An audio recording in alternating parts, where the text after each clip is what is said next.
مرد کے لیے کون سا زیور پہننا حلال ہے اور کون سا زیور پہننا حرام ہے؟ آج کی اس اہم ویڈیو میں ہم آپ کے سامنے یہ بیان کریں گے۔ ہماری آپ سے یہ گزارش ہوگی کہ آپ ہمارے چینل کو سبسکرائب کر لیں اور ہماری اس اہم ویڈیو کو زیادہ سے زیادہ شیئر کریں۔ آئیے اب ہم یہ جانتے ہیں مرد کے لیے کون سا زیور پہننا حلال ہے اور کون سا زیور پہننا حرام ہے۔ پیارے کریم آقا حضرت محمد مصطفیٰ صلی اللہ علیہ وآلہ وسلم کے پاس ایک شخص آیا جس نے پیتل کی انگوٹھی پہنی ہوئی تھی۔ حضور صلی اللہ علیہ وسلم نے ارشاد فرمایا، کیا بات ہے، تم سے بت کی بو آتی ہے۔ انہوں نے اس انگوٹھی کو نکال کر پھینک دیا۔ پھر وہ حضور صلی اللہ علیہ وسلم کی خدمت میں آئے۔ اب کی بار انہوں نے لوہے کی انگوٹھی پہن رکھی تھی۔ حضور صلی اللہ علیہ وسلم نے ارشاد فرمایا، کیا بات ہے، تم نے جہنمیوں کا زیور پہنا ہوا ہے۔ تو انہوں نے اس انگوٹھی کو نکال کر بھی پھینک دیا۔ پھر اس شخص نے خود حضور صلی اللہ علیہ وسلم سے پوچھا، یا رسول اللہ صلی اللہ علیہ وسلم، آپ ہی ارشاد فرما دیں۔ تو پیارے کریم آقا صلی اللہ علیہ وسلم نے ارشاد فرمایا، چاندی کی انگوٹھی بناؤ اور ایک مسکال پورا نہ کرو۔ ایک مسکال تقریباً 4.5 ماشے کے قریب ہوتا ہے۔ تو اس حدیث سے ہمیں کیا پتہ چلا؟ اس حدیث سے ہمیں معلوم ہوا مرد کے لیے لوہا پہننا بھی حرام ہے اور پیتل پہننا بھی حرام ہے، اور چاندی کی انگوٹھی جو 4.5 ماشے سے کم ہو، ایک نگ والی ہو، صرف یہ ایک انگوٹھی مرد کے لیے پہننا جائز ہے۔ ہمارے آج کے اس دور میں آپ دیکھیں، ہماری یوتھ، ہمارے لڑکے، ہمارے جوان بچے گلے میں چین ڈالتے ہیں، ہاتھ پاؤں میں کڑے پہنتے ہیں، کان میں بالیاں ڈالتے ہیں، بندیاں پہنتے ہیں۔ یہ سب لوہے کے ہوتے ہیں یا پیتل کے ہوتے ہیں یا چاندی کے ہوتے ہیں یا سونے کے ہوتے ہیں، یہ سب چیزیں مردوں کے اوپر حرام ہے۔ صرف ایک انگوٹھی جائز ہے جس کے بارے میں ہم نے ابھی آپ کے سامنے بیان کیا۔ آئیے ایک اور حدیث کی طرف۔ پیارے کریم آقا صلی اللہ علیہ وسلم کے پاس ایک شخص آیا جس نے پیتل کا کڑا پہنا ہوا تھا۔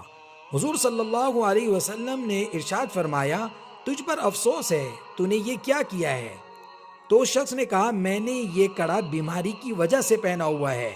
جیسے ہمارے آج کے اس دور میں نام نہاد بزرگ جو ہیں، پیر بنے ہوئے ہیں، وہ کڑے دم کر کے دیتے ہیں کہ اس کو ہاتھ میں پہن لو، پاؤں میں پہن لو، تمہاری یہ بیماری دور ہو جائے گی، اس کے اوپر وہ دم کر کے دیتے ہیں۔ اب اس حدیث کو غور سے سنیے گا، حضور صلی اللہ علیہ وسلم نے کیا جواب ارشاد فرمایا؟ پیارے کریم آقا صلی اللہ علیہ وسلم نے ارشاد فرمایا، اس سے تیری بیماری میں اضافہ ہوگا، اور اگر تو اسی حال میں مر گیا تو کبھی فلاح نہیں پائے گا۔ آپ دیکھیں، یہ کڑے دم کیے ہوئے پہننا، اس سے بیماری ٹھیک نہیں ہوگی بلکہ اضافہ ہوگا، اور اگر اسی حال میں یہ شخص مر گیا تو کبھی فلاح نہیں پائے گا۔ تو آج کی ہماری یوتھ میں دیکھیں، ہاتھ پاؤں میں کڑے پہنتے ہیں، یہ بھی حرام ہے، چاہے وہ لوہے کے ہوں، چاہے وہ پیتل کے ہوں، چاہے وہ سونے کے ہوں، یہ چیزیں مردوں کے اوپر حرام ہیں۔ آئیے ایک اور حدیث کی طرف۔ پیارے کریم آقا صلی اللہ علیہ وسلم نے ارشاد فرمایا، جو مرد عورتوں کی مشابہت اختیار کریں اس پر لعنت ہے، اور جو عورتیں مرد کی مشابہت اختیار کریں اس پر بھی لعنت ہے۔ اب دیکھیں، زیورات پہننا یہ عورتوں کے لیے زیب و زینت کی چیز ہے، لیکن آج ہماری یوتھ اس میں مبتلا ہو چکی ہے کہ زیورات مرد پہننے لگے ہیں۔ تو اللہ کا رسول صلی اللہ علیہ وسلم کیا ارشاد فرما رہے ہیں؟ ایسے شخص پر لعنت ہے۔ اور اسی طرح فرمایا، جو عورتیں مرد کی مشابہت اختیار کریں اس پر بھی لعنت ہے۔ آج کل ہماری خواتین کو دیکھ لیں، ہماری بچیوں کو دیکھ لیں، وہ مردوں کی مشابہت اختیار کر رہی ہیں، بال چھوٹے کر رہی ہیں، اور ان کا ڈریس دیکھیں، ان کا رہن دیکھیں کہ وہ مردوں کی مشابہت اختیار کرتی جا رہی ہیں۔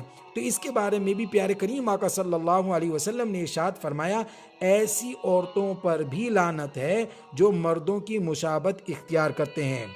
آج کی اس اہم ویڈیو میں آپ کو یہ معلوم ہو گیا، مرد کے لیے صرف ایک زیور جو پہننا حلال ہے وہ چاندی کی ایک انگوٹھی ہے جو 4.5 ماشے سے کم کی ہو اور 1 نگ والی ہو، مرد کے لیے صرف یہ انگوٹھی جائز ہے۔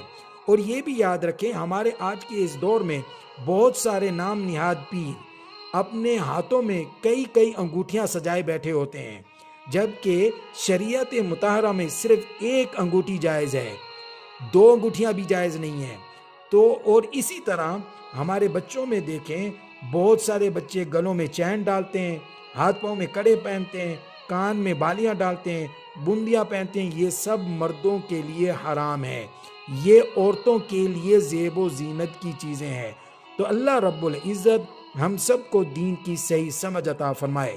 وآخر الدعوانا ان الحمد للہ رب العالمین۔